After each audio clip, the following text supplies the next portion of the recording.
Hello बच्चों, welcome to quadratic equation PYQ revision series part 2। आइए इस पार्ट में और कुछ इंपॉर्टेंट क्वेश्चन हम डिस्कस करेंगे। तो क्वेश्चन नंबर 11 कह रहा, अच्छा बच्चों एक चीज और, पिछली क्लास में एक क्वेश्चन में कैलकुलेशन मिस्टेक हो गई थी जो हमने लास्ट क्वेश्चन किया था। A big sorry for that. चलिए उस क्वेश्चन को एक बार दोबारा डिस्कस कर लेते हैं। क्वेश्चन कह रहा है the perimeter of N isosceles triangle is 32 centimetre. Isosceles triangle का हमें पेरीमीटर गिवन है। If each equal side is 5/6 of the base, find the area of the triangle. ठीक है ना। तो एक आइसोसेलेस ट्राइंगल है, उसकी हर एक इक्वल साइड 5/6 पार्ट है उसके बेस से। ठीक है ना। तो ये हमने आइसोसेलेस ट्राइंगल बना ली, ट्राइंगल ABC। और इस ट्राइंगल का जो बेस है वो हम ले लेते हैं x। बेस क्या ले लेते हैं? x ले लेते हैं। और AB और AC को हम इक्वल साइड कंसीडर कर लेते हैं। तो 5/6 ऑफ द बेस हैं ये दोनों, 5/6 और 5/6। ठीक है ना। आप प्रॉपरली इसको लिख लेना कि let the base of isosceles triangle be x। ठीक है। And other two side is 5/6 of x and 5/6 of x। ठीक है ना। अब पेरीमीटर हमें कितना गिवन है? हमें पेरीमीटर गिवन है इसका 32 सेंटीमीटर। और ट्राइंगल का पेरीमीटर क्या होता है? Sum of all the sides, यानी AB plus BC plus AC is equal to 32। ठीक है। AB की वैल्यू हमारे पास हो गई 5/6 ऑफ x, प्लस BC हमारा हो गया x, और AC हो गया 5/6 of x is equal to 32। Clear है। 6 बच्चों ले लेते हैं एलसीएम। न्यूमरेटर में आ गया हमारे पास 5/6x plus 6x plus 5x और whole upon 6 is equal to हो गया 32। सिंप्लीफाई करें तो आ गया 5 और 5 10, 10 और 6 16x upon 6 is equal to 32। This implies x is equal to 32 into 6 upon 16, 16 to the 32। बस मैंने यहाँ पे 6 लिख दिया था, 2 से मल्टीप्लाई नहीं किया था। तो x is equal to 6 into 2 12। ठीक है ना। x की वैल्यू हमारे पास आ गई। जब x की वैल्यू 12 आ गई तो इसके अकॉर्डिंग हमारा AB की वैल्यू कितनी आ गई? तो एक सेकेंड। तो हमारे पास AB की वैल्यू आ गई बच्चों। AB है 5/6 ऑफ x, यानी 5/6 ऑफ 12। ये हमारे पास आ गया 10 सेंटीमीटर। BC हमारा आ गया, या AC भी कर लेते हैं, AC हमारे पास आ गया 5/6 ऑफ x, यानी 12, 6 2 ज़ा 12 एंड 5 2 ज़ा 10 सेंटीमीटर। तो इक्वल साइड हमारे पास 10 सेंटीमीटर्स आ गई। और बेस जो BC है वो हमारे पास आ गया 12 सेंटीमीटर। अब इसने हमसे पूछा हुआ है find the area of triangle. अब इस ट्राइंगल की तीनों साइड गिवन है, कोई ऑल्टीट्यूड हमारे पास नहीं है, तो यहाँ पर हम लगाएंगे हीरोन्स फार्मूला। ठीक है ना। तो हीरोन्स फार्मूला के अकॉर्डिंग हमें फाइंड आउट करना होता है S। ठीक है ना। Half S is what? Half of the perimeter. तो पहले S निकाल लेते हैं। तो पेरीमीटर हमारे पास 32 है, तो 32 डिवाइडेड बाई 2 कितना आ गया? 16 सेंटीमीटर आ गया। अब हम बात कर लेते हैं एरिया ऑफ ट्राइंगल ABC की। ठीक है ना।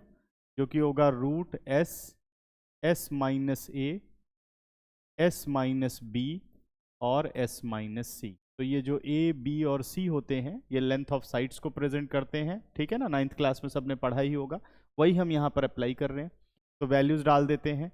S की वैल्यू है 16 माइनस A 10 कर लेते हैं, 16 माइनस B वो भी 10 हो गया, 16 माइनस C वो आ गया हमारे पास 12। ठीक है। तो आ गया हमारे पास 16 माइनस 10 हो गया 6, 16 माइनस 10 6 एंड 16 माइनस 12 हमारे पास आ गया 4। ठीक है ना।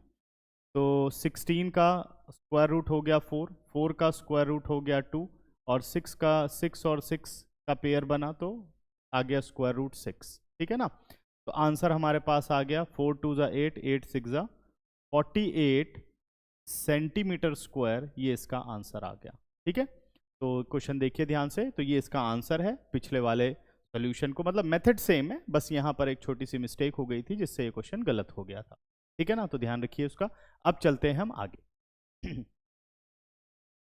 तो पार्ट 2 आज अब स्टार्ट हो रहा है हमारा। The sides of a right triangle are such that the longest side is 4 metre more than the shortest side. The third side is 2 meter less than the longest side. Find the length of each side of the triangle. Also find the difference between numerical values of area and the perimeter of the given triangle. ठीक है ना. तो हमें एक right triangle given है. ठीक है, हमें क्या given है, एक right triangle given है. बना लेते हैं right triangle. ठीक है, तो ये हमने बना ली एक right triangle.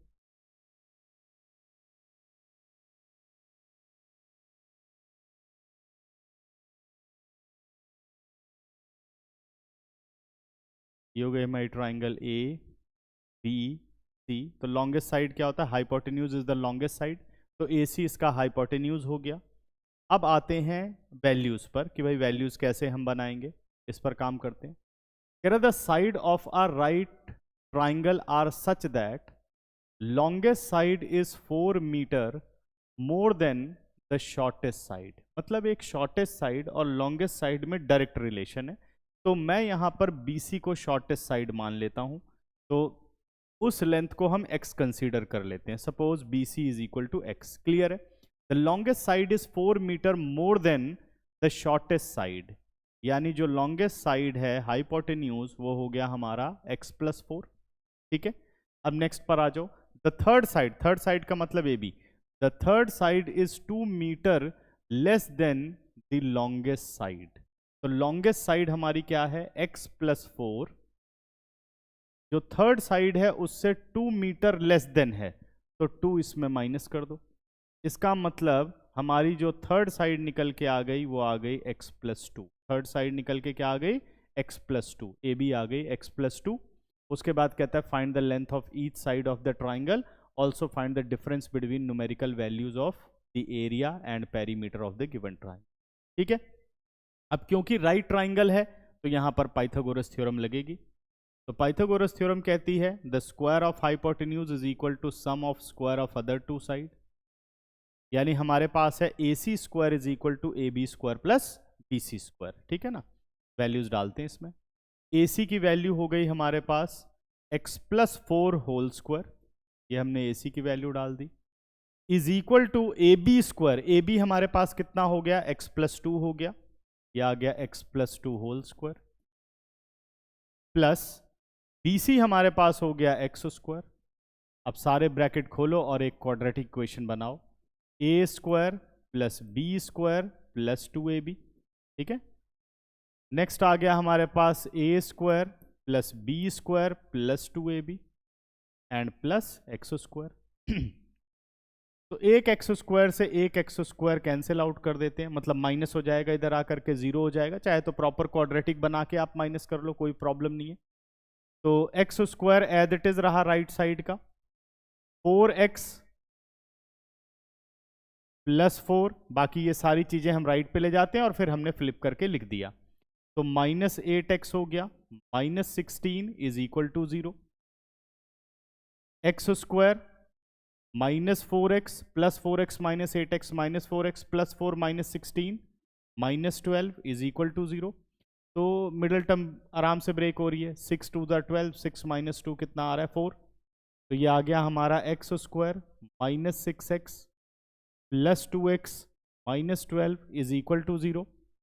पहले दो में से हमने x कॉमन ले लिया, x -6 आ गया, फिर 2 कॉमन ले लिया, x -6 आ गया, 0.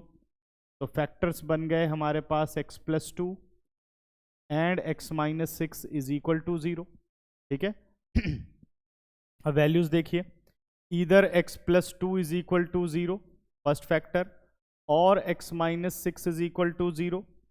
x आ गया हमारे पास -2 और x आ गया 6. ठीक है ना, because length of sides can not be negative, therefore x is not equal to -2. इसको नेग्लेक्ट कर देंगे, because length of sides can not be negative, therefore x is not equal to -2. तो कंसीडर किसे करोगे, x इज इक्वल टू 6. ठीक है, तो इसका मतलब हमारे पास BC कितना आ गया, BC हमारे पास आ गया 6 सेंटीमीटर जो कि x के इक्वल है, ठीक है। इसी तरीके से अगर हम AC की बात कर लें तो AC हमारे पास आ गया 6 + 4 मीटर में वैल्यूज दे रखी है, सॉरी यूनिट ठीक कर लेते हैं, सेंटीमीटर नहीं है ये मीटर है। तो BC हमारे पास आ गया 6 मीटर और AC हमारे पास आ गया 6 + 4 10 मीटर, 6 + 4 10 मीटर, डायरेक्ट लिख देता हूँ। And AB is x + 2, AB हमारे पास हो गया 6 + 2 यानी 8 मीटर, बार बार मैं सेंटीमीटर लिख दे रहा हूँ, ठीक है ना, ये मीटर है।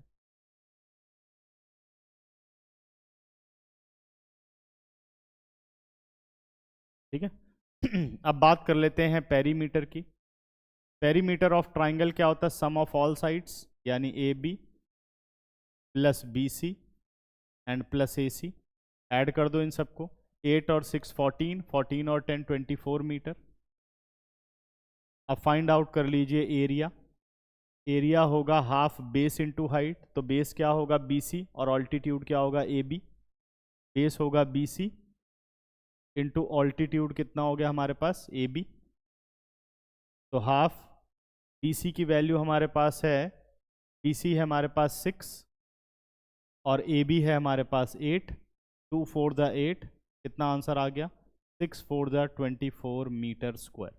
आगे क्वेश्चन में क्या बोलता है? The difference between numerical values of area and perimeter of the given triangle. तो डिफरेंस निकाल लेते हैं न्यूमेरिकल वैल्यूज में। तो डिफरेंस हो गया A - P, ठीक है ना। तो अगर हम A - P करें तो कितना हो गया 24 - 24 इज इक्वल टू 0, 24 - 24, तो आंसर कितना आ गया 0। क्लियर हुआ? ठीक है ना। तो ये क्वेश्चन ध्यान से देखिए, ये पूरा का पूरा हमने क्वेश्चन फाइनल कर दिया। अब चलते हैं अपने नेक्स्ट क्वेश्चन पर। x - 4 / x - 5 is equal to 10/3 where x is not equal to 3 and 5। ये कंडीशन इसलिए दी गई है कि अगर डिनोमिनेटर में x को 3 रख दो तो 3 - 3 0, समथिंग अपॉन 0 नॉट डिफाइंड, तो इक्वेशन पूरी की पूरी क्या हो जाएगी नॉट डिफाइंड होगी। यही 5 के लिए भी है, इसलिए इन इक्वेशंस को हटाया गया, मतलब वैल्यूज ऑफ x को नेग्लेक्ट किया गया है। कह रहा है as a quadratic equation in standard form, कह रहा है इसको एक क्वाड्रेटिक इक्वेशन बनानी जो स्टैंडर्ड फॉर्म में हो, and hence find the roots of the equation so formed. ठीक है ना। तो देखो कभी कभी 5 मार्क्स के इतने आसान क्वेश्चन भी आ जाते हैं। तो चलो इसको सॉल्व करते हैं। तो सबसे पहले हमें इसमें लेना होगा एलसीएम। यह आ गया x - 2 upon x - 3 plus x - 4 upon x - 5 is equal to 10/3। अगर बच्चों एलसीएम ले तो एलसीएम आ गया आपका x - 3 इंटू x - 5, ठीक है। x - 3 से x - 3 गया, x - 5 into x - 2, x - 2 into x - 5 हो गया, प्लस x - 4 इंटू x - 3 आ गया, इज इक्वल टू 10/3। अब ये सारे ब्रैकेट हम सॉल्व कर लेते हैं। x - 2 इंटू x - 5 बन गया x² -7x + 10, ठीक है, और प्लस इसको सॉल्व किया तो आ गया x² -7x + 12 और होल अपॉन x² -8x + 15, ठीक है, इज इक्वल टू 10/3। और थोड़ा सिंप्लीफाई करते हैं न्यूमरेटर को, x² और x² ऐड होकर के बन गया हमारे पास 2x², ठीक है, और -7x और -7x -14x, 10 और 12 प्लस 10 और 12 को ऐड किया तो हमारे पास कितना आ गया 22, और होल अपॉन आ गया x² -8x + 15 is equal to 10/3, ठीक है। क्लियर है यहाँ तक? x² और x² 2x² -7 -7 -14 और 10 और 12 22 और डिनोमिनेटर एज इट इज रहा, ठीक है ना। अब कर लेते हैं यहाँ पर क्रॉस मल्टीप्लाई। क्रॉस मल्टीप्लाई किया तो 3 इंटू 2 6x², 14 3 ज़ा 42x प्लस 22 इंटू 3 66, 10 से मल्टीप्लाई कर लो, यह आ गया 10 into x² 10x², 10 into 8 -80x 10 into 15 plus 150, ठीक है। रीअरेंज कर लेते हैं, तो मैं ये सारी वैल्यू राइट पे ले जाता हूँ, क्योंकि मैं कोफिशिएंट ऑफ एक्स स्क्वायर को हमेशा क्या रखता हूँ, पॉजिटिव, और वही रखना चाहिए, इजी रहता है। तो सीधे सब्ट्रैक्ट कर लेते हैं, 6x स्क्वायर गया, 10 माइनस 6x स्क्वायर कितना आ गया, 4x स्क्वायर, 42 गया प्लस का हुआ, माइनस 80 में से 42 हटाओ, कितना बचेगा, ये आ गया माइनस 10 आउट ऑफ 2 8, और 7 आउट ऑफ 4 कितना हो गया हमारे पास, 3, 38 हो गया, 38x आ गया माइनस का, और 66 जब सब्ट्रैक्ट हुआ तो हमारे पास कितना बच गया, 10 आउट ऑफ 6 हो गया 4, और 14 आउट ऑफ 6 कितना हो गया, 8, 84 हो गया, ठीक है, इज इक्वल टू आ गया 0, ठीक है। अब चाहो तो यहाँ से 2 कॉमन लेकर के और थोड़ा सिंप्लीफाई कर लो, 2 कॉमन ले लेते हैं, यह आ गया 2x square minus 19x plus 42 is equal to 0, 2 0 के नीचे जाके 0 हो गया, इक्वेशन आ गई 2x square minus 19x plus 42 is equal to 0। तो पहला पार्ट हमने कंप्लीट कर दिया, the equation in standard form वो हमने बना दी। अब अगला पार्ट है hence find the roots of the equation. अब क्या करना है, इक्वेशन के रूट्स निकालने हैं। 42 को 2 से मल्टीप्लाई करो, कितना बन गया 84, 12 7 जा 84, और 12 और 7 ऐड होकर के कितना बनाते हैं 19, तो मिडिल टर्म भी ब्रेक हो गई। ये आ गया 2x square minus 12x minus 7x plus 42 is equal to 0। First 2 में से बच्चों 2x कॉमन ले लेते हैं, ये आ गया x माइनस 6, नेक्स्ट में से माइनस 7 कॉमन ले लेते हैं, x minus 6 is equal to 0, ठीक है। अब देखते हैं क्या फैक्टर्स बन गए। फैक्टर्स हमारे पास बन गए 2x माइनस 7 फर्स्ट फैक्टर, और सेकंड हमारे पास बन गया x minus 6 is equal to 0। Either 2x minus 7 is equal to 0 और x minus 6 is equal to 0। तो हमारे पास x की वैल्यू आ गई 7/2 और x की वैल्यू हमारे पास आ गई 6। तो ये हमारा इस क्वेश्चन का फाइनल आंसर हो गया, ठीक है ना। तो हमने क्या किया, इसको स्टैंडर्ड फॉर्म में भी कन्वर्ट कर दिया और इसके रूट्स को भी हम फाइंड आउट करके ले आए, ठीक, क्लियर है। देखो ध्यान से क्वेश्चन, फिर चलते हैं नेक्स्ट पर। चलिए बच्चों नेक्स्ट क्वेश्चन। अब नेक्स्ट क्वेश्चन कह रहा है a 2 digit number, next question कह रहा है a 2 digit number is 7 times the sum of its digit and 2 more than 5 times the product of its digit, find the number, ठीक है ना। तो सबसे पहला काम यह है कि जब भी 2 डिजिट के नंबर की बात करें तो आपको x और y से करना ज़्यादा बेहतर रहेगा, ठीक है ना। और बाकी डायरेक्ट भी कर सकते हो क्योंकि इसमें डायरेक्ट रिलेशन है शायद। A 2 digit number is 7 times the sum of its digit, नहीं ठीक है, x और y ही इसमें बेहतर रहेगा। तो लेट कर लेते हैं, let the digit at units place, ठीक है ना। ये डिजिट वाले क्वेश्चन ऐसे ही करो तो बेटर रहता है। bx द डिजिट एट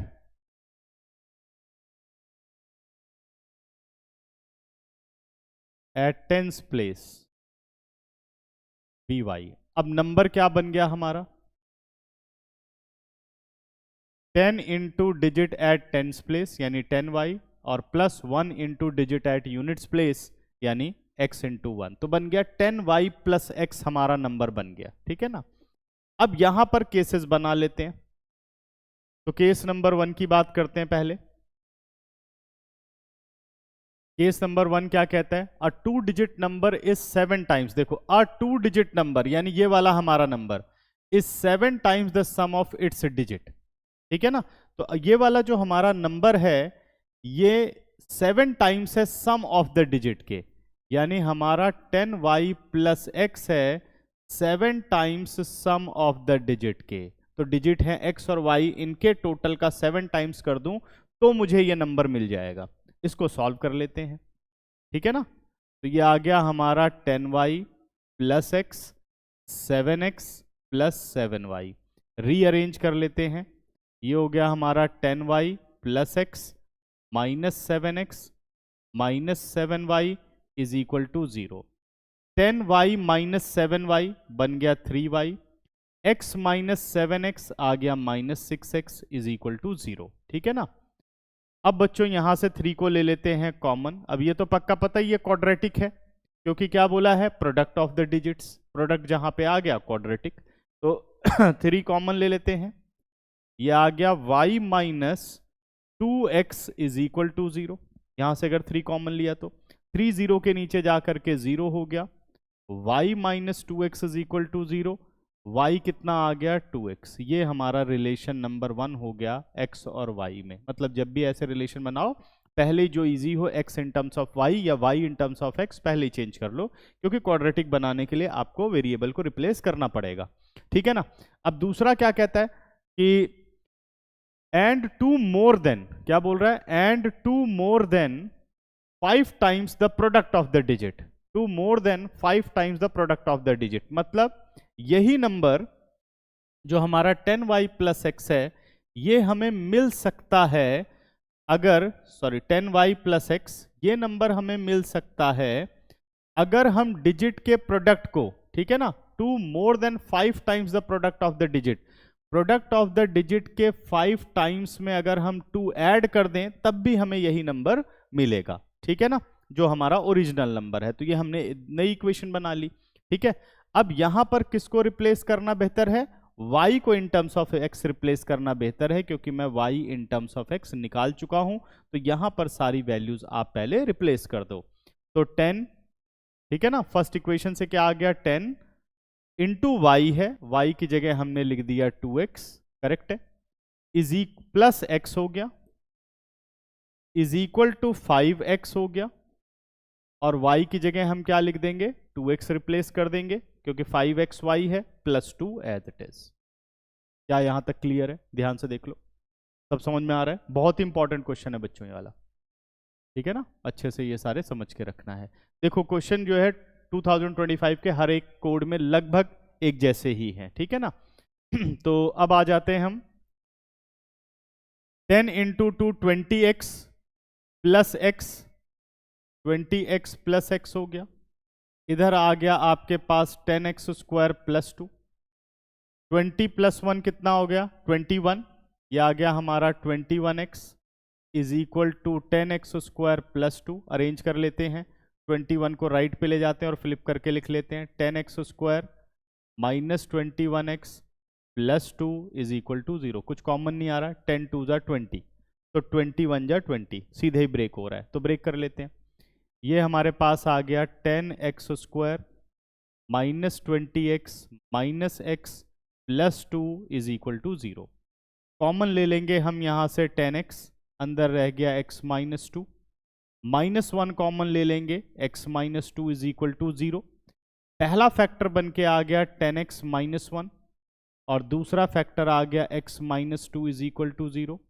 तो इधर x is equal to 1/10 and x is equal to 2। तो हमारे पास ये दो वैल्यूज आ गई, x 1/10 और x कितना आ गया हमारे पास 2 आ गया। तो हमेशा याद रखो कि जब हम डिजिट्स की बात करते हैं तो डिजिट्स सिर्फ हम कंसीडर कर सकते हैं 0 से लेकर के 9 तक, 0 to 9। तो 1/10 डिजिट का पार्ट नहीं होगा, तो ये नेग्लेक्ट हो जाएगी। तो x की वैल्यू कौन सी कंसीडर होगी, x की वैल्यू 2 कंसीडर होगी। अगर x 2 है तो हमारा y कितना होगा, अगर x 2 है तो y कितना होगा, तो हमें कहाँ आना पड़ेगा, हमारी फर्स्ट इक्वेशन पर। तो y की वैल्यू हमारे पास कितनी हो गई, y हमारे पास हो गया 2 into 2, y is equal to आ गया 4। तो x मिल गया, y मिल गया।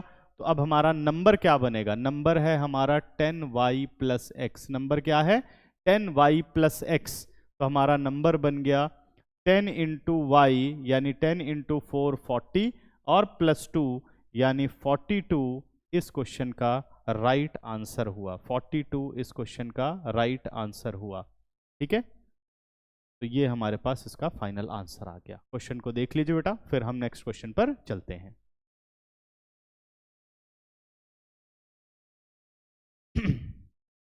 नेक्स्ट क्वेश्चन, नेक्स्ट क्वेश्चन कह रहा है find the values of p for which the quadratic equation, most important question, find the values of p for which the quadratic equation given as p plus 4x square minus p plus 1x plus 1 is equal to 0 has real and equal roots, ठीक है ना। इसका मतलब nature of the roots जहां पर आ गया तो समझ जाओ डिस्क्रिमिनेंट का यूज आ गया, ठीक है ना। Also find the roots of the quadratic equation so obtained, तो सबसे पहले हमें p की वैल्यू निकालनी है, ठीक है ना। उसके बाद हमें जब p की वैल्यू मिल जाए तो जो ये नई क्वाड्रेटिक इक्वेशन आई इसके हमें रूट्स बताने होंगे, ठीक है। Also find roots of the quadratic equation. तो हमारे पास क्वाड्रेटिक इक्वेशन है p plus 4x square minus p plus 1 into x plus 1 is equal to 0, ठीक है ना। तो क्वाड्रेटिक इक्वेशन से अगर मैं कंपेयर करूं तो a हमारा हो गया p प्लस 4 जो कि कोफिशिएंट ऑफ x है, b हो गया हमारा minus p into p plus 1, sorry हाँ माइनस p प्लस 1 आ गया, और c हमारे पास आ गया 1, ठीक है ना। c हमारे पास कितना आ गया, c हमारे पास आ गया 1। अब निकालते हैं हम इसका डिस्क्रिमिनेंट, क्या फाइंड आउट करते हैं डिस्क्रिमिनेंट, क्योंकि क्या बोला उसने, has real and equal roots, ठीक है ना। तो because equation has real and equal roots, because equation has real and equal roots therefore discriminant is equal to 0, तभी रियल एंड इक्वल रूट्स होते हैं। अब डिस्क्रिमिनेंट हमारा क्या हो गया 0। डिस्क्रिमिनेंट को क्या लिख सकते हो, b square minus 4ac is equal to 0। अब बी स्क्वायर का मतलब हो गया हमारे पास minus p plus 1 whole square, minus p plus 1 whole square minus 4ac, 4 a की जगह आ गया हमारे पास p प्लस 4 और c हो गया हमारा 1 इज इक्वल टू 0। ध्यान से देखिए, ठीक है, b square minus 4ac, clear है। सॉल्व करते हैं इसे, माइनस का स्क्वायर किया तो प्लस हो गया, ये आ गया हमारे पास p plus 1 whole square minus 4 into p plus 4 is equal to 0, bracket खोल लेते हैं, यह आ गया a square plus b square plus 2ab minus 4p minus 16 is equal to 0, ठीक है।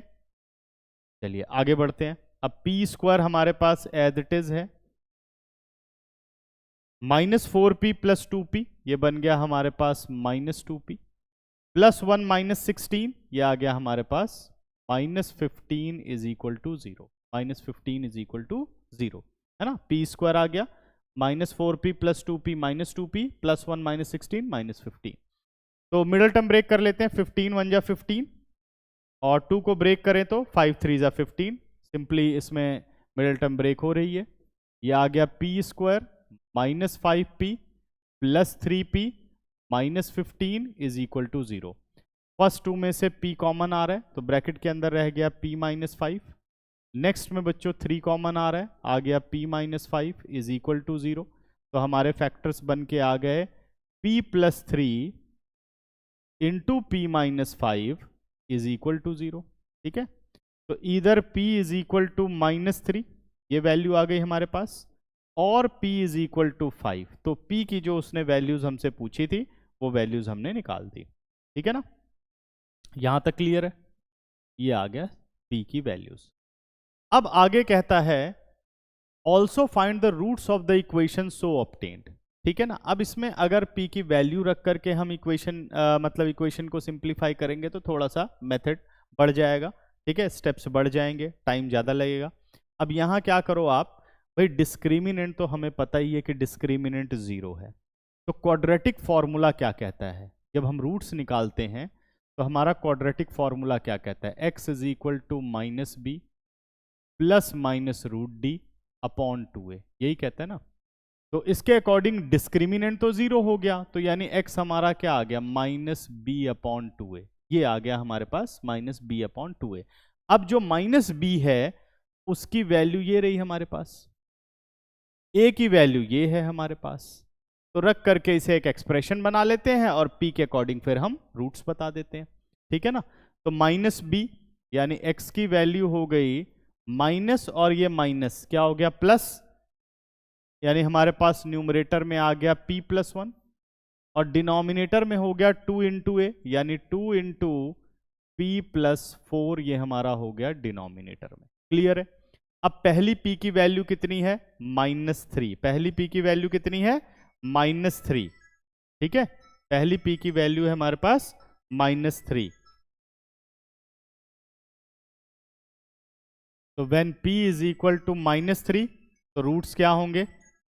x is equal to -3 plus 1 और डिनोमिनेटर में आ गया 2 इंटू -3 प्लस 4। तो सॉल्व किया, रूट्स आ गए -2 अपॉन +1 इंटू 2 कैंसिल आउट होकर के x की वैल्यूज आ गई हमारे पास -1 और -1, क्योंकि इक्वल रूट्स हैं तो ये दो बार आप लिख दो। ठीक है ना? तो ये x के हमारे पास पॉसिबल वैल्यूज आ गई।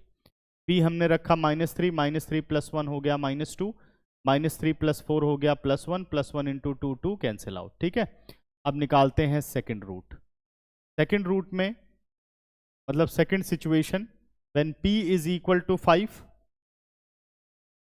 इस केस में हमारा x कितना हो जाएगा? 5 प्लस 1 यानी 6, 5 4 9, 9 इंटू 2 18, 6 3 ज़ा 18, यानी इस केस में हमारे रूट्स हो गए 1/3, 1/3। ठीक है ना? एक बार और चेक कर लेते हैं। 5 मैंने रखा, 5 प्लस 1 कितना हो गया? 6, 5 और 4 9, ठीक है, 9 2 ज़ा 18, यानी 6/18, 6 3 ज़ा 18, 1/3 और 1/3। तो ये हमारे फाइनल आंसर हो गए इस क्वेश्चन के। तो बहुत ही इंपॉर्टेंट क्वेश्चन है, ध्यान से देख लो। फिर हम करते हैं नेक्स्ट क्वेश्चन। चलिए बच्चों, अब आ जाते हैं हम अपने नेक्स्ट क्वेश्चन पर।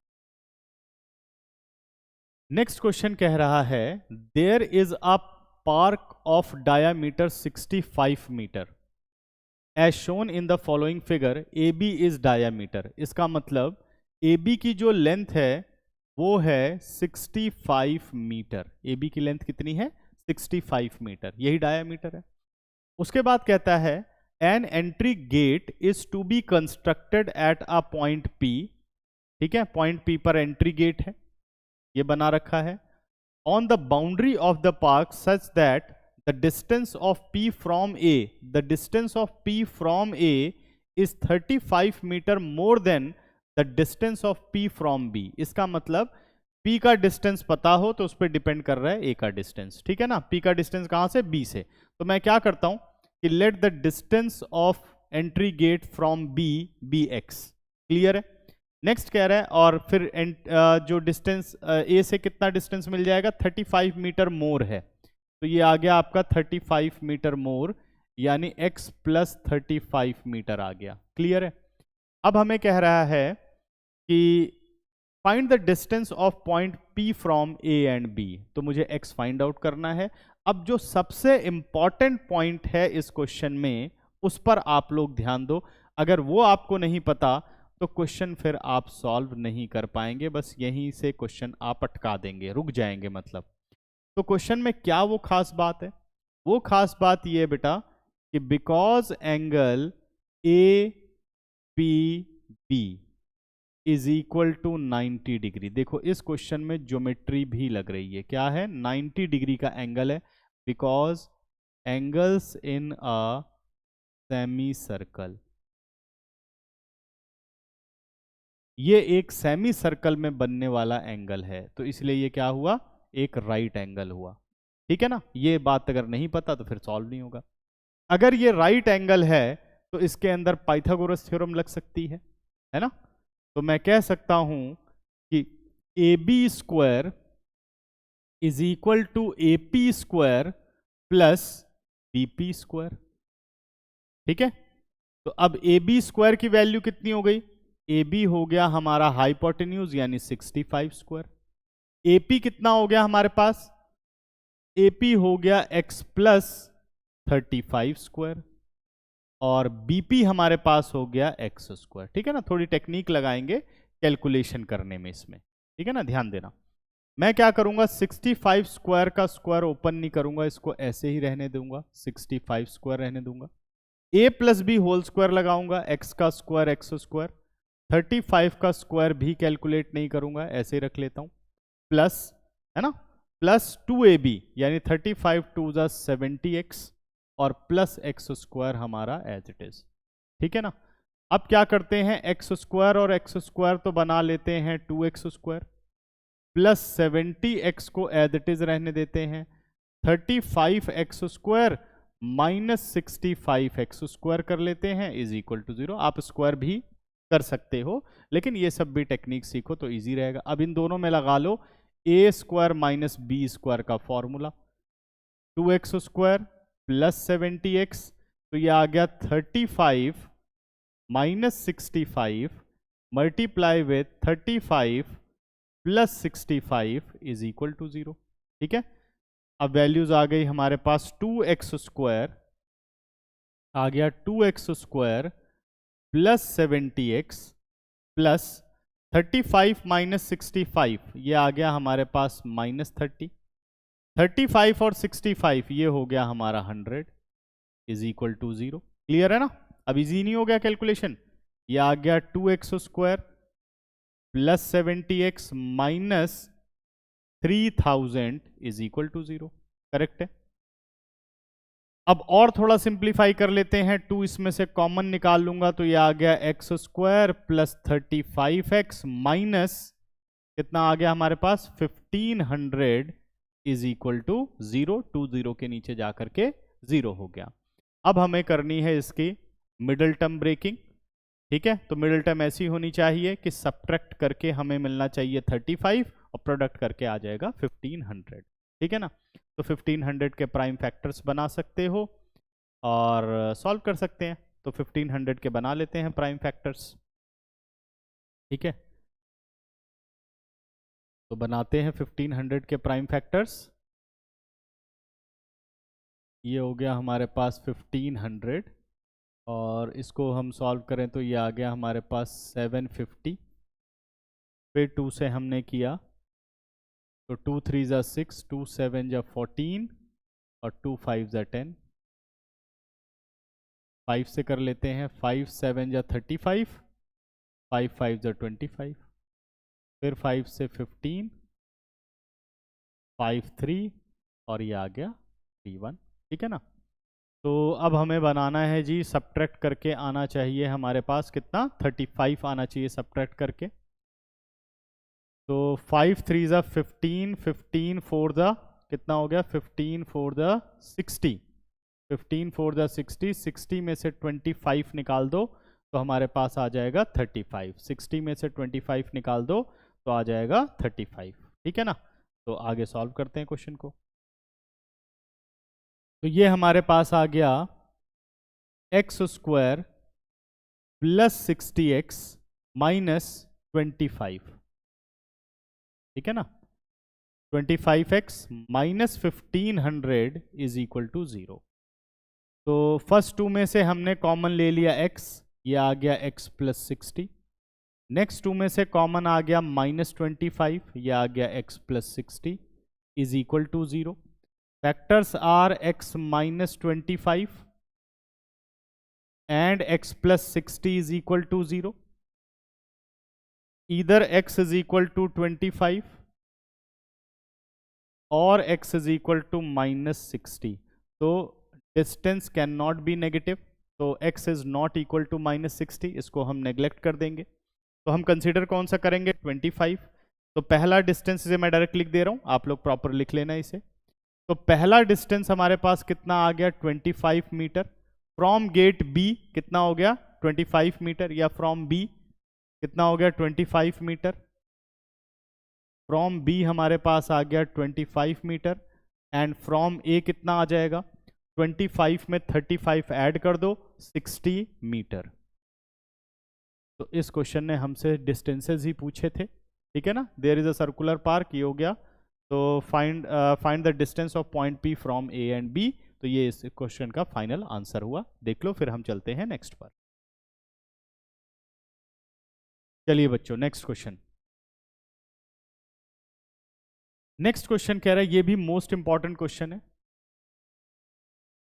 क्वेश्चन कह रहा है find the smallest value of P। ध्यान रखना बच्चों, find the smallest value of P for which the quadratic equation x square minus 2 into p plus 1 into x plus p square has real roots, सिर्फ कह रहा है real roots. फिर यहां पर नेचर ऑफ द रूट्स की बात आ गई, इसका मतलब इसमें डिस्क्रिमिनेंट लगने वाला है, ठीक है। And hence find the roots of the equation so obtained, ठीक है ना। हमें सबसे पहले p की स्मॉलेस्ट वैल्यू बतानी है, उसके बाद हमें इस क्वाड्रेटिक इक्वेशन के रूट्स बताने हैं, ठीक है ना। तो चलो स्मॉलेस्ट वैल्यू पर काम करते हैं भाई, एक नई चीज आप लोग सीखोगे।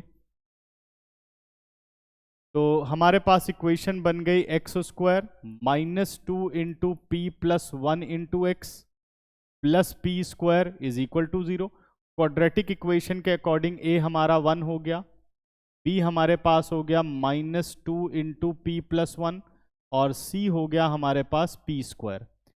Because equation has real roots, because equation has real roots,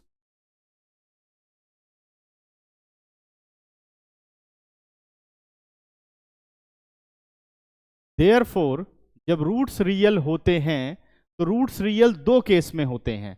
जब डिस्क्रिमिनेंट इज इक्वल टू 0 होता है तो रियल एंड इक्वल, जब डिस्क्रिमिनेंट ग्रेटर देन 0 होता है तो रियल एंड अनइक्वल। तो लेकिन इसने सिर्फ बोला रियल, तो ये दोनों कंडीशन कंबाइंड हो जाएंगी। तो इस केस में डिस्क्रिमिनेंट क्या होता है, ग्रेटर देन इक्वल टू 0। तो यहां एक इनइक्वालिटी आ गई, ठीक है ना। तो चलो इस इनइक्वालिटी को सॉल्व करते हैं। d हो गया हमारा ग्रेटर देन इक्वल टू 0, तो इसका मतलब b square minus 4ac greater than equal to 0 हो गया। b स्क्वायर माइनस 4ac की वैल्यू डाल देते हैं। b की वैल्यू कितनी हो गई, minus 2 into b plus 1 whole square minus 4ac, 4a is 1 और c कितना हो गया, c is p square is greater than equal to 0। ध्यान से देखिए बच्चों, ठीक है। अब कैलकुलेशन करने का तरीका देखिए, यहां माइनस 2 का स्क्वायर कितना हो गया 4, ये बन गया p plus 1 whole square minus 4p square is greater than equal to 0। Inequality ले लेते हैं, इनइक्वालिटी में से 4 ले लेते हैं कॉमन, आ गया p plus 1 whole square minus p square is greater than equal to 0। 4 0 के नीचे गया 0 हो गया, एज अ इक्वल टू ही यूज करना है। लेकिन जब आप प्लस से मल्टीप्लाई या डिवाइड करते हो बोथ साइड, तो इसका मतलब dividing by 4 on both side हो रहा है, सही है। तो प्लस से आप डिवाइड या मल्टीप्लाई अगर करते हो बोथ साइड तो इनइक्वालिटी एज इट इज रहती है। अगर माइनस से मल्टीप्लाई और डिवाइड करते हो तो इनइक्वालिटी इंटरचेंज हो जाती है। जैसे ये ग्रेटर देन इक्वल टू है तो ये हो जाएगा लेस देन इक्वल टू। जैसे मान लो यहाँ -4 होता और -4 से मैं बोथ साइड क्या करता है, डिवाइड करता, तो यहाँ से मतलब -4 मैं हटाना चाहता हूँ, तो इस केस में ये हो जाता लेस देन इक्वल टू 0, ठीक है ना। आगे बढ़ते हैं अब, तो यहाँ से 4 हटा, ये आ गया हमारे पास a square plus b square plus 2ab, ठीक है, minus p square is greater than equal to 0। तो प्लस पी स्क्वायर और माइनस पी स्क्वायर 0 हो गया, ये आ गया 1 plus 2p is greater than equal to 0। तो हमें p की वैल्यू निकालनी है, तो p को आप लेफ्ट साइड में रखो, यानी 2p is greater than equal to -1। और जो ये प्लस माइनस होता है ये एज अ इक्वल टू ही होता है, कोई उसमें इनइक्वालिटी पर फर्क नहीं पड़ता। अब देखो 2 को मुझे राइट पे ले जाना, तो वही मतलब है dividing by 2 on both side, तो p is greater than equal to -1/2, p is greater than equal to -1/2। तो इनइक्वालिटी पर कोई फर्क नहीं पड़ा क्योंकि हमने +2 से बोथ साइड डिवाइड किया है, +2 से बोथ साइड डिवाइड किया है। अब p greater than equal to -1/2 है, तो ऐसे तो बहुत सारे नंबर हो सकते हैं जो -2 से ग्रेटर हैं, लेकिन क्वेश्चन ने क्या कहा, the smallest value of p, the smallest value of p। तो स्मॉलेस्ट वैल्यू क्या हो गई, मिनिमम -12, मैक्सिमम कोई भी वैल्यू, ठीक है ना। तो स्मॉलेस्ट वैल्यू ऑफ p हमारे पास आ गई -1/2, smallest value of p is -1/2, ठीक है। तो this implies smallest value of p is equal to -1/2, ठीक है ना। ये हमारे पास p की वैल्यू आ गई। अब p की वैल्यू अगर आ गई तो इसने कहा अब आप इस क्वाड्रेटिक इक्वेशन के रूट्स भी फाइंड आउट करो। तो हम इक्वेशन में इस p की वैल्यू को रखते हैं, स्टैंडर्ड इक्वेशन बनाते हैं और फिर उसे हम सिंप्लीफाई करते हैं। तो हमारे पास इक्वेशन है एक्स स्क्वायर माइनस 2, p की जगह आ गया -1/2 प्लस 1, बाहर हो गया x प्लस पी स्क्वायर यानी -1/2 whole square is equal to 0।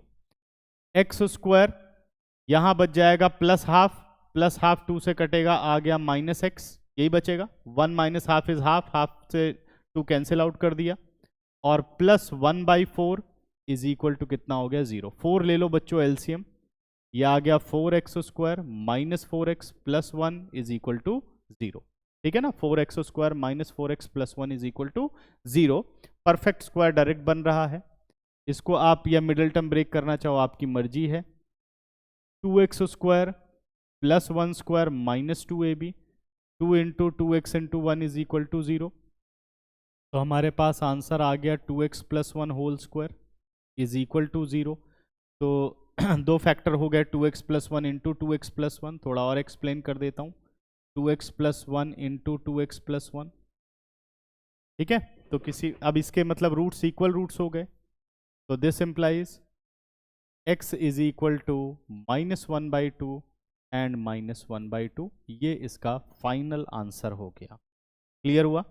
तो ये इसलिए बहुत ही इंपॉर्टेंट क्वेश्चन बन जाता है क्योंकि यहाँ एक लीस्ट वाली टर्म है इंपॉर्टेंट, फिर उसके बाद हमने इक्वेशन को सॉल्व किया। ठीक है ना बच्चों, क्वेश्चन को देख लीजिए, उसके बाद हम चलेंगे नेक्स्ट क्वेश्चन पर। अब चलते हैं हम नेक्स्ट क्वेश्चन पर। 17 कह रहा है, ये भी बहुत अच्छा क्वेश्चन है, एक बार आप लोग ध्यान से देखो इसको, देखो क्या खुद कर पाते हो आप लोग। कह रहा है at present, most important question है बच्चों ये, और कंफ्यूज भी बहुत कर सकता है। कह रहा है at present Saurabh's age is 3 year more than the square of his son Ravi's age. Saurabh जो है वो फादर है और रवि जो है वो सन है। तो क्या बोल रहा है कि जो सौरभ की प्रेजेंट एज है वो अपने बेटे रवि की प्रेजेंट एज के स्क्वायर से 3 साल ज्यादा है। प्रेजेंट एज के स्क्वायर से 3 साल ज्यादा है। ठीक है ना, square of his son Ravi. ठीक है ना, when Ravi grows to his father's present age. कह रहा है रवि जब अपने फादर की प्रेजेंट एज के बराबर हो जाएगा, मान लो फादर 40 साल का है, तो कह रहा है रवि जब 40 साल का हो जाएगा, ठीक है ना, समझ गए, जो भी उसकी प्रेजेंट एज है, जब वो प्रेजेंट एज बढ़कर के 40 इयर्स हो जाएगी, ठीक है, तो ये कह रहा है Saurabh's age would be 6 year less than. तो उस वक्त क्या होगा, Saurabh's age would be 6 year less than 13 times the present age of Ravi. ठीक है ना, तो find the present age of Ravi and Saurabh, find the present age of Ravi and Saurabh. अब इसमें एक कमाल का कॉन्सेप्ट है जो लगेगा तभी ये क्वेश्चन सॉल्व होगा। देखते हैं उतना दिमाग कौन लगा सकता है। ठीक है ना, पहले इसको हम वैल्यूज कंसीडर कर लेते हैं क्योंकि डायरेक्ट रिलेशन है प्रेजेंट एज में, तो 1 वेरिएबल से काम हो जाएगा। ठीक है ना, let the Ravi's present age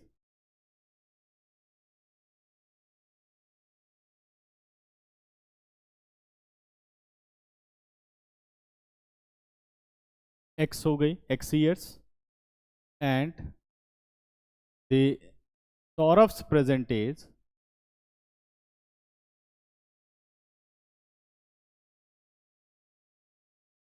क्या बोलता है, 3 year more than the square of his son Ravi's age, यानी x square plus 3, x square plus 3। अब समझते हैं क्वेश्चन को। अब जो नया रिलेशन बनाना है वो मोस्ट इंपॉर्टेंट है। ठीक है ना, जो मैंने एक 40 लिख करके एग्जाम्पल लिया है, इसी से इस बात को समझ लो, क्वेश्चन बिल्कुल क्लियर हो जाएगा।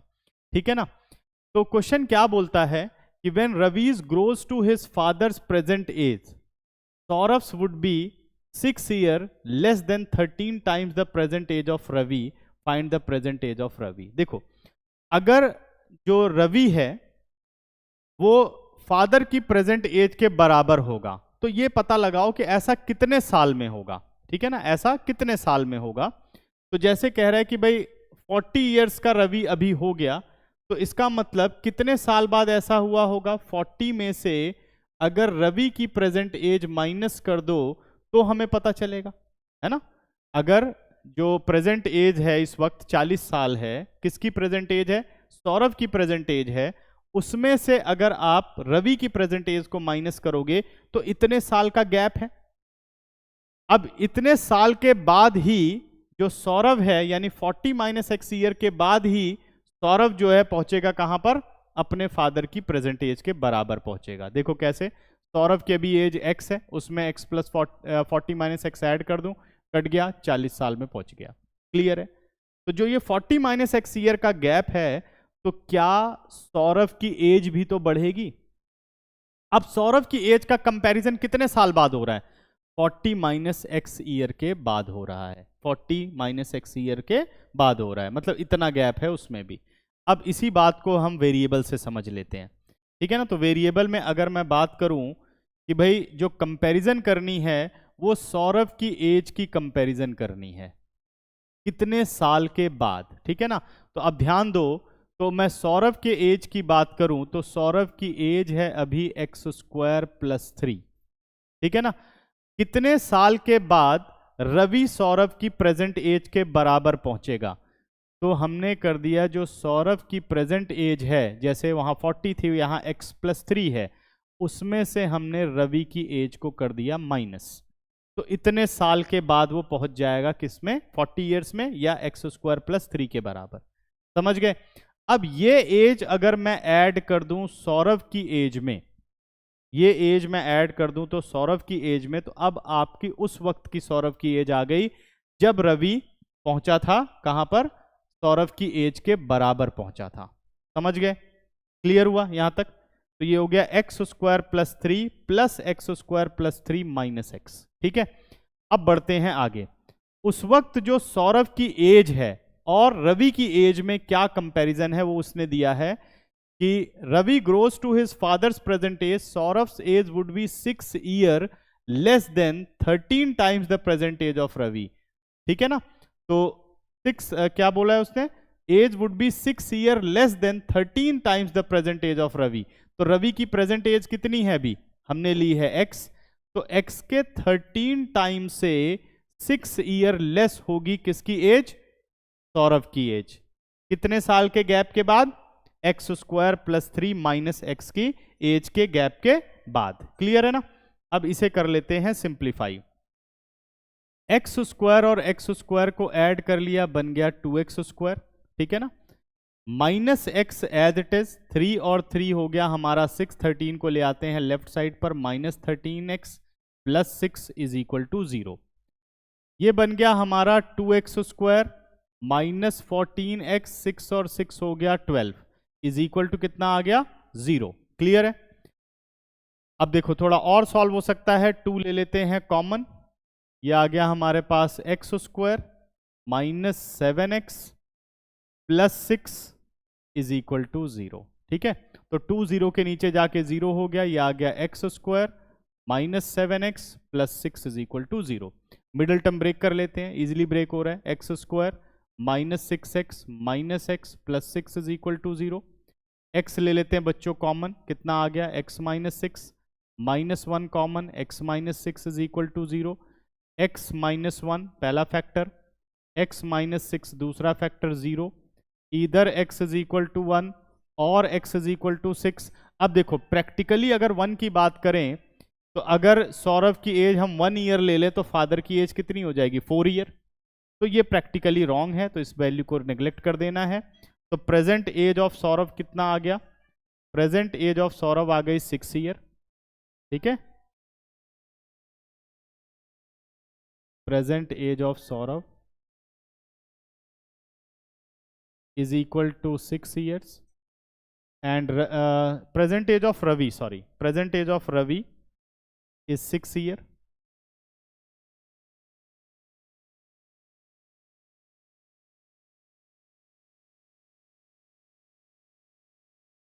and Saurabh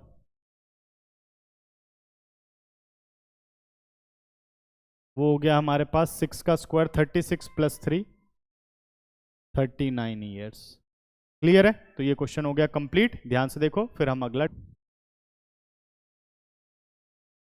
क्वेश्चन नंबर 18 कह रहा है, in a 2 digit number the digit at units place is 5 less than the digit at the tens place. In a 2 digit number the digit at units place is 5 less than the digit at tens place. ठीक है, the product of the digit is 36, find the number. तो जैसे ही product of the digit की बात आ गई तो यहां पर हमें क्या करना है, प्रोडक्ट ऑफ द डिजिट का मतलब क्वाड्रेटिक इक्वेशन। ठीक है ना, a 2 digit number the digit at the units place is 5 less than digit at tens place. तो सेम वही कॉन्सेप्ट, पहले हम x और y लेकर के डिजिट बना लेते हैं। ठीक है, पूरा नंबर बना लेते हैं और फिर सॉल्व कर लेते हैं।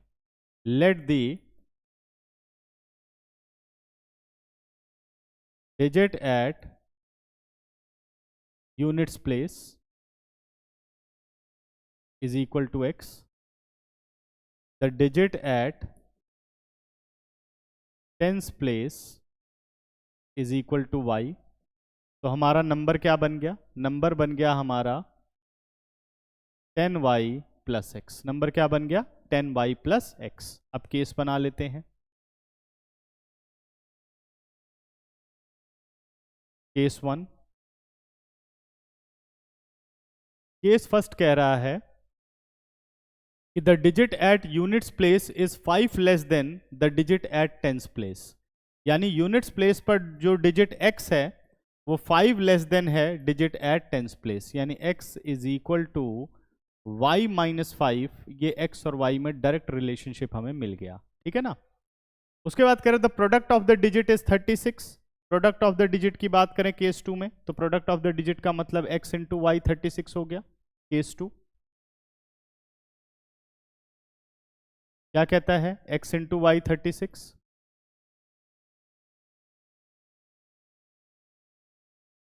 करेक्ट है। अब x को रिप्लेस कर देते हैं इक्वेशन नंबर 1 से, तो मैं लिख सकता हूं y minus 5 into y is equal to 36। ठीक है, बनाते हैं क्वाड्रेटिक इक्वेशन ब्रैकेट ऑफ करके। ये आ गया y square minus 5y minus 36 is equal to 0। Directly break हो रहा है, 9 4 the 36। Y square minus 9y plus 4y minus 36 0। y common, y minus 9 plus 4 common, y minus 9 is equal to 0। पहला factor बन गया y प्लस 4, दूसरा बन गया y minus 9 is equal to 0। इधर y is equal to minus 4 और y is equal to कितना आ गया 9। तो डिजिट कभी भी नेगेटिव नहीं होती, 0 से 9 तक हमें लेना होता है। ठीक है ना, तो अब बात कर लेते हैं, y आ गया 9, तो हमारा x कितना आ गया, x है y माइनस 5 यानी 9 माइनस 5, x कितना आ गया 4। हमें x मिल गया, हमें y मिल गया, तो हमारा नंबर क्या बन गया, नंबर है 10y प्लस एक्स। कितना है, 10y प्लस एक्स, है ना। तो 10 इंटू 9 90 प्लस एक्स 4, यानी नंबर हो गया हमारा 94। तो ये क्वेश्चन भी हो गया खत्म। 3 मार्कर क्वेश्चन है 2024 का। ठीक है, देख लीजिए, फिर हम चलते हैं नेक्स्ट क्वेश्चन पर। चलिए बेटा, नेक्स्ट क्वेश्चन। नेक्स्ट क्वेश्चन कह रहा है, 3 consecutive integers are such that the sum of the square of the second and product of other two is 161. Find the 3 integers. ठीक है ना, तो पहले हम तीनों इंटीजर सेलेक्ट कर लेते हैं। तो कंसेक्यूटिव है इंटीजर्स, कौन से हैं, कंसेक्यूटिव इंटीजर्स हैं। इंटीजर्स बोले हैं, ध्यान रखना बच्चों। ठीक है, let the 3 consecutive integers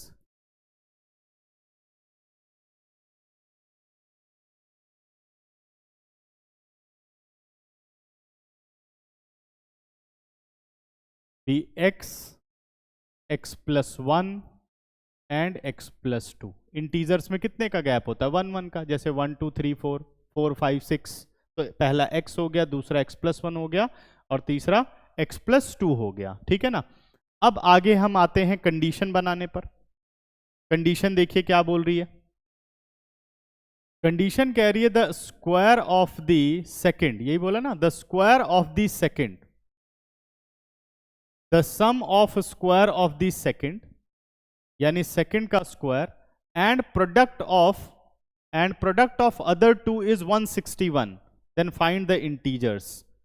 the sum of square of middle यानी x plus 1 square and product of other two यानी x इंटू एक्स प्लस 2, तो ये आ गया हमारे पास 161, कह रहा फाइंड द इंटीजर्स। ठीक है ना, तो चलिए इसको सिंप्लीफाई कर लेते हैं। ब्रैकेट खोला, ये बन गया आपका x square plus 1 plus 2x, इसको ओपन किया x square plus 2x is equal to 161। X square और एक्स स्क्वायर ऐड होकर के बन गए 2x स्क्वायर, 2x और 2x हो गया 4x, 161 को लेफ्ट पर ले आए, आ गया हमारे पास ये माइनस 160, कितना आ गया minus 160 is equal to 0। 2 common ले लेते हैं, थोड़ा और सिंप्लीफाई हो जाएगा, एक्स स्क्वायर आया 2x और 2x 4x आया 161, ठीक है। तो ये आ गया x square plus 2x minus 80 is equal to 0, x square plus 2x minus 80 is equal to 0, ठीक है ना। अब करते हैं इसको सिंप्लीफाई, तो सिंप्लीफाई अगर हम करें तो ये आ गया एक्स स्क्वायर 10 8 द 80 यानी 10x minus 8x minus 80 is equal to 0। First 2 में से x कॉमन ले लो, x प्लस 10 माइनस 8 कॉमन ले लो, x plus 10 is equal to 0। तो फैक्टर्स बन गए x minus 8 and x plus 10 is equal to 0। इधर x इज इक्वल टू 8 और x is equal to minus 10, ठीक है ना। अब यहां गलती क्या होती है बच्चों कि ज्यादातर क्या होता है कि बच्चे नेग्लेक्ट कर देते हैं x is equal to minus 10 को, ठीक है ना। तो ये गलती आपको नहीं करनी है, क्योंकि इसने ऐसा कुछ मेंशन नहीं किया कि consecutive positive integer, consecutive negative integer, ये इंटीजर्स हैं, तो इंटीजर पॉजिटिव और नेगेटिव दोनों होते हैं, तो इसमें दोनों से आपको वैल्यूज निकालनी होंगी, ठीक है ना। यही इस क्वेश्चन में खास बात है, जरूर मोस्ट ऑफ द स्टूडेंट्स जो है ये गलती इसमें करते ही करते हैं, क्योंकि आदत पड़ जाती है नेगेटिव को नेग्लेक्ट करने की, ठीक है। तो ध्यान से क्वेश्चन को पढ़ना है और फिर आंसर करना है, ठीक है। तो अब आ जाओ पहला case, when x is equal to 8, तो हमारे नंबर्स क्या हो गए या इंटीजर्स क्या हो गए, 8 पहला, दूसरा 9 और तीसरा 10, ठीक है ना। नेक्स्ट केस बेटा, when x is equal to minus 10, तो हमारे नंबर्स क्या बन गए, तो हमारे नंबर्स हो गए माइनस 10 माइनस 9, ठीक है, और फिर 10 में 2 ऐड कर दिया माइनस 8, तो ये दो पॉसिबल आंसर हो गए, तो इसलिए ये क्वेश्चन मोस्ट इंपॉर्टेंट क्वेश्चन है, ठीक है। अब चलते हैं नेक्स्ट क्वेश्चन पर। अगले क्वेश्चन की बात करें तो कह रहा है a dealer sells an article, ये भी मोस्ट इंपॉर्टेंट क्वेश्चन है। A dealer sells an article for ₹75, ये है selling price of the article, and gain as much percent as the cost price of the article. कह रहा है gain हमें कितना मिलता है, जितना कॉस्ट प्राइस है आर्टिकल का उतने परसेंट गेन मिलता है। जैसे मान लो 10 रुपए कॉस्ट प्राइस है, तो हमें जो गेन होगा वो 10% होगा, ठीक है ना। Find the cost price of the article, कह रहा है कॉस्ट प्राइस बताओ आर्टिकल का क्या होगा। तो let the cost price of the article, let the cost price of the article, ये हमने x ले लिया। अब आ जाओ सेलिंग प्राइस पर। क्या सेलिंग प्राइस का फॉर्मूला सबको पता है? सेलिंग प्राइस क्या होता है, SP is equal to CP plus gain, CP plus gain, ठीक है ना। ये गेन परसेंटेज नहीं, गेन रुपीज है। अब गेन रुपीज कैसे निकलता है इस पे ध्यान दो, ठीक है ना, वो अभी समझाते हैं। तो क्वेश्चन के अकॉर्डिंग आ जाइए, अकॉर्डिंग टू क्वेश्चन, तो हमें इसका सेलिंग प्राइस गिवन है 75, तो हमने कहा cost price plus x% of x, ये निकला क्या हमारा, गेन निकला। गेन परसेंटेज कैसे निकालते हैं, या गेन रुपीस कैसे निकालते हैं, gain percent into cost price upon 100। तो अभी मैंने लिखा x% ऑफ x, क्योंकि उसे जितना कॉस्ट प्राइस है उतने ही परसेंट का गेन हुआ। तो अगर इन दोनों को प्लस करोगे तो बन जाएगा हमारा सेलिंग प्राइस। ये आ गया हमारे पास x plus x upon 100 into x is equal to क्या आ गया हमारे पास 75। सॉल्व किया x plus x square upon 100 is equal to 75। ठीक है ना। अब हम ले लेते हैं 100 एज अ एलसीएम। ये आ गया 100x plus x square upon 100 is equal to 75। Cross multiply कर लेते हैं। ये आ गया x square plus 100x is equal to 7500। तो 7500 को ले आइए लेफ्ट साइड में। X square plus 100x minus 7500 is equal to 0। ठीक है ना। अब 100 को हमें ब्रेक करना है और 7500 हमें लाना है प्रोडक्ट करके। ठीक है ना। तो 100 क्या आना चाहिए, हमें सब्ट्रैक्ट करके हमें 100 मिलना चाहिए। ठीक है ना। सब्ट्रैक्ट करके क्या मिलना चाहिए, हमें 100 मिलना चाहिए और प्रोडक्ट करके 7500 आना चाहिए। तो बनाते हैं, खोल करके कितनी आ जाएगी। मिडल टर्म अगर हम ब्रेक करें तो ये हो गया आपका 150 माइनस 50, यानी x square plus 150x minus 50 है ना। 150 माइनस 50, 15 5 जो 75, हाँ 7500 और सब्ट्रैक्ट करके कितना आ गया 100 माइनस 7500 इज इक्वल टू 0। यहां से हम x कॉमन ले लेते हैं, x प्लस 150 माइनस 50 कॉमन ले लेते हैं, x plus 150 is equal to 0। पहला फैक्टर हमारे पास बन गया x माइनस 50, दूसरा फैक्टर बन गया x plus 150 is equal to 0। तो इधर x इज इक्वल टू 50 और x is equal to minus 150, because cost can not be negative. तो x is equal to minus 150 हम नेग्लेक्ट कर देंगे। तो दिस इम्प्लाइज या hence cost of the article is ₹50। हमें सिर्फ कॉस्ट बताना था। Hence cost price of article is equal to ₹50। ये हो गया इस क्वेश्चन का फाइनल आंसर। देख लीजिए ये क्वेश्चन। तो आज के लेक्चर में बस इतना ही बेटा। अब बाकी के इंपॉर्टेंट क्वेश्चन हम पार्ट 3 में डिस्कस करेंगे।